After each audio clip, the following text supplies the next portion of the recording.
উক্ত অপারেশনে উল্লেখযোগ্য পরিমাণ ভারতীয় স্বর্ণ, কাতান এবং সিল্কের শাড়িসহ বিভিন্ন প্রকার মালামাল আমরা জব্দ করতে সক্ষম হই, যার আনুমানিক বাজার মূল্য প্রায় 24 থেকে 25 লক্ষ টাকা। আমরা ধারণা করছি যে আসন্ন ঈদকে কেন্দ্র করে শুল্ক ফাঁকি দিয়ে এই চোরাচালান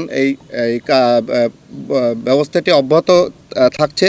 তো সেটা যাতে না থাকে সে ব্যাপারে আমরা জিরো টলারেন্স নীতি অনুসরণ করছি। গোয়েন্দা তথ্যের উপর ভিত্তি করে লালমনিরহাট ব্যাটালিয়ন 15 বিজিবির একটি দল গতকাল সীমান্তবর্তী এলাকায় একটি সুনির্দিষ্ট তথ্য আমরা পেয়েছিলাম। আমরা একটি বিশেষ অপারেশন পরিচালনা করি এবং একটি বড় চালান আটক করতে সক্ষম হই।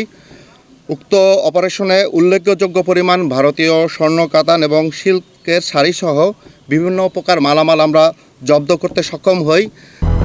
200-র বেশি সার্ভিস ও ফিচারে লেনদেনের সব বিকাশ অ্যাপে সম্ভব, যার আনুমানিক বাজার মূল্য প্রায় 24 থেকে 25 লক্ষ টাকা।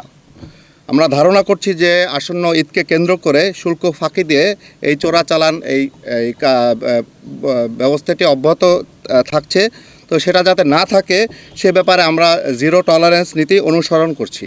আমি স্পষ্টভাবে বলতে চাচ্ছি, সীমান্ত সুরক্ষা, চোরাচালান দমন, মানব পাচার প্রতিরোধে বিজিবি সবসময় আপোষহীন। চোরাচালান মুক্ত বাংলাদেশ গড়ার লক্ষ্যে আমরা সর্বদা সতর্ক এবং দৃঢ় প্রতিজ্ঞাবদ্ধ।